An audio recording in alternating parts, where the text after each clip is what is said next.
I am Ferdinand Marcos, and I am the President of the Republic of the Philippines. I stand today on behalf of 110 million Filipinos.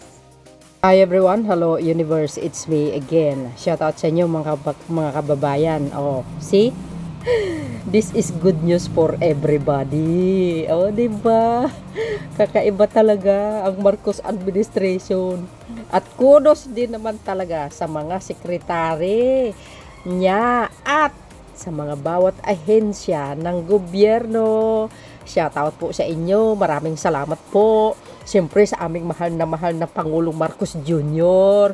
Na matapang. Ini-expose yung mga kurakot. Ngayon binaliktad siya. Hindi kayo naloka. Gusto siyang pababain, pabagsakin. Kasi marami siyang babanggain. Oh, di ba?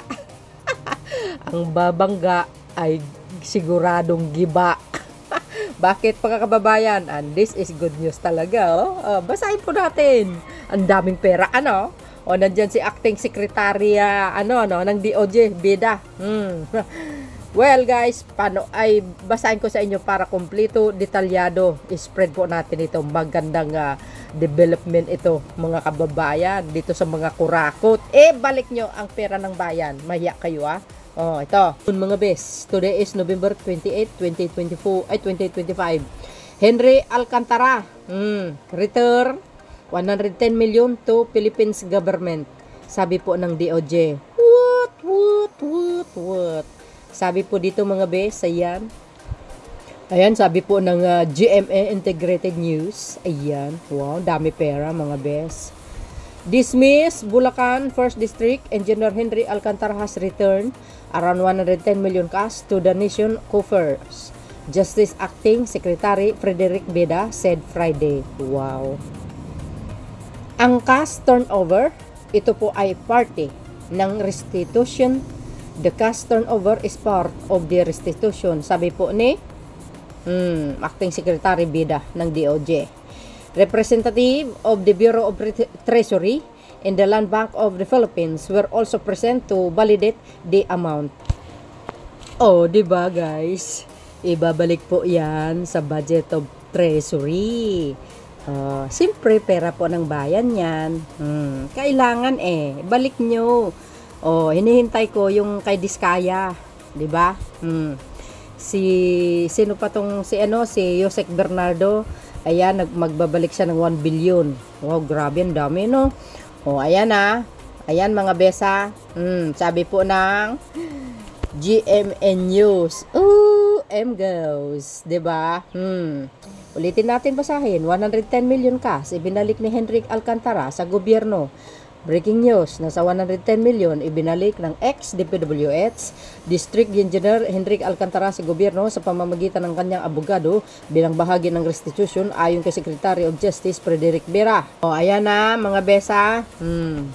Magandang balita. Siyempre, hindi lang yan mga bes. Marami pa. Marami pa. Kaya abangan po natin yan mga kababayan. Alam po natin. Maraming nasasangkot sa flood control project, ghost project, dekada na po ang nakawan sa bansa na ito. Kasi yan po ang sakit ng mga ibang politician, mahilig magnakaw. Kaya yung iba gustong-gusto na magtumakbo sa mga posisyon. Yun ang nila Yun ang habol nila, magpapayaman. 'Di ba? Hindi naman po lahat, siyempre. Mayroon talagang iba naghahaman. Nasisilaw sila sa pera.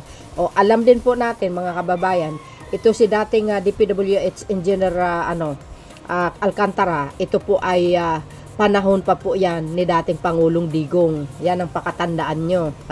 Yung mga engineer na yan, yung mga contractors na yan, panahon pa po ni Digong yan. Namihasa sila, ang akala nila kasi hindi po sila sisitahin. Doon po sila nagkamali. 'Di ba? Iba po ang Marcos administration, iba po ang Duterte administration. Ang Marcos administration, walang sinasanto kahit sino. Ang babangga, siguradong giba.